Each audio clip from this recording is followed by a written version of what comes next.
Prezados irmãos e amigos, graça e paz, aqui estamos nós para mais um vídeo na TV Caminho Livre. Já não gravo há muito tempo, já tem um certo tempo que eu não gravo, devido a problemas, questões pessoais, só isso, nada mais, nada menos do que isso. Tempos difíceis esses nos quais nós estamos vivendo, não é verdade? Eu posso dizer por mim que em toda a minha vida eu nunca passei por um período tão difícil e tão complicado como este. Nunca vivi tempos tão difíceis, tão amargos, tão cheios de insegurança do que estes nos quais nós estamos inseridos. Muito, muito, muito difícil viver nesses dias. Temos que orar mais, né? Temos que buscar mais a presença de Deus, temos que confiar mais em Deus. Isso, com certeza, é uma tarefa, é um dever de todos nós. Amados, já há algum tempo eu tenho pensado em fazer uma exposição de Romanos. Sem dúvida alguma, Romanos não é apenas um dos livros mais importantes da Bíblia. Na minha modesta opinião, ele é o livro mais importante da Bíblia. Ele é o livro mais profundo da Bíblia. Ao mesmo tempo, o livro mais maravilhoso da Bíblia. O livro que tem o poder de transformar vidas. Todas aquelas vidas que se lançam ao estudo deste livro são vidas transformadas. Elas recebem bênçãos maravilhosas vindas diretas de Deus. Portanto, eu sempre tive essa vontade de iniciar aqui uma exposição de Romanos, com muita serenidade, com muita tranquilidade, sem atropelos, pesando bem o sentido do texto, procurando assimilar as implicações do que está escrito. Nós vamos tentar fazer isso, vamos tentar fazer uma exposição de Romanos. É óbvio que nós não temos condições aqui de fazer uma exposição exaustiva, né? E nós não temos competência para isso, fazermos uma exposição exaustiva. Mas uma exposição bem feita, procurando realçar os principais aspectos do livro de Romanos, isso nós temos muita condição de fazer, e é o que nós pretendemos fazer, ok? Vamos fazer uma leitura do primeiro capítulo, do verso 1 até o verso 7, Romanos capítulo 1, do 1 ao 7. O texto diz assim: Paulo, servo de Cristo Jesus, chamado para ser apóstolo, separado para o evangelho de Deus, que ele, no passado, prometeu por meio dos seus profetas nas Escrituras Sagradas.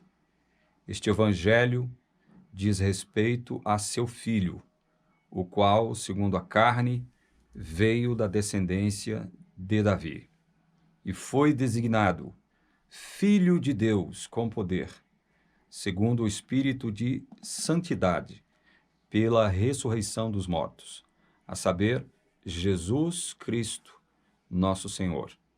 Por meio dele viemos a receber graça e apostolado, por amor do seu nome, para a obediência da fé entre todos os gentios. Entre esses se encontram também vocês, que foram chamados para pertencerem a Jesus Cristo. A todos os amados de Deus que estão em Roma, chamados para ser santos, que a graça e a paz de Deus, nosso Pai, e do Senhor Jesus Cristo estejam com vocês. É interessante que nesta perícope, ou neste trecho de 1 a 7, nós já temos muitas informações com as quais trabalhar. Muitas. Nós poderíamos ficar aqui um bom tempo trabalhando este trecho que nós acabamos de ler aqui agora. Mas vamos começar do princípio? Vamos começar do começo?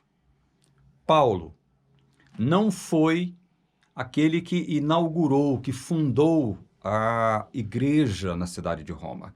E quando nós falamos em igreja, nós não estamos nos referindo a apenas uma comunidade de crentes. provavelmente havia mais de uma comunidade de crentes na igreja de Roma. E todas estas comunidades, elas faziam parte da igreja de Deus em Roma, certo?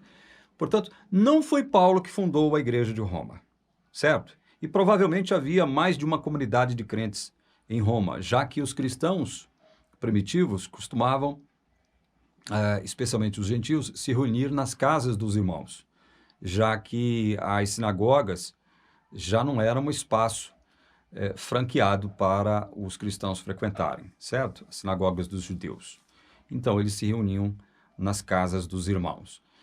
Então, provavelmente, algum cidadão de Roma que tenha se convertido por ocasião do Pentecostes, relatado, descrito em Atos capítulo 2, provavelmente esse cidadão romano que participou daquela reunião onde o Espírito Santo se manifestou com poder, ali, descrita em Atos 2, foi a pessoa responsável pela fundação da igreja na cidade de Roma. Não foi Paulo. Mas Paulo, como ele mesmo diz, ele sempre nutriu o interesse de visitar os crentes em Roma.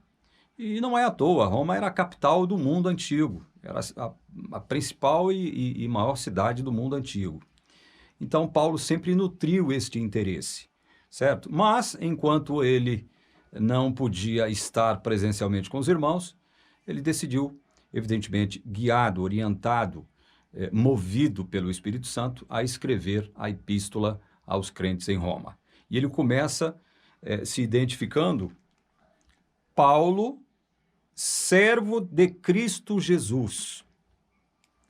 E é interessante a gente observar o seguinte, que este Paulo, que se identifica aqui para os crentes em Roma, é aquele mesmo Saulo de Tarso, que se converteu quando se dirigia para Damasco para perseguir os crentes em Damasco. Este Paulo é o mesmo Saulo de Tarso. Jesus apareceu para Saulo de Tarso quando ele estava a caminho de Damasco, e ali Jesus se revelou pela primeira vez a Saulo de Tarso. Saulo de Tarso teve um encontro com Cristo ali na estrada para Damasco. Ali mesmo o Espírito Santo o trouxe à vida, né? Ali mesmo ele foi regenerado. Nós conhecemos muito bem a história, né, de Saulo, que quando chega a Damasco, não chega mais como perseguidor da igreja. Ele chega a Damasco como um filho de Deus, regenerado, recém-regenerado pelo próprio Cristo Jesus, né, com uma incumbência muito grande, certo? E nós conhecemos a história, nós não vamos nos deter especificamente agora na história de Paulo, mas esse Paulo, que se identifica aqui como autor da Epístola aos Romanos, é Saulo de Tarso, é o mesmo Saulo de Tarso. E ele se identifica, olha só como é interessante isso, ele se identifica como servo de Cristo Jesus. A palavra servo aparece no grego aqui como doulos. A palavra servo é traduzida do grego doulos. Doulos, no grego, quer dizer escravo.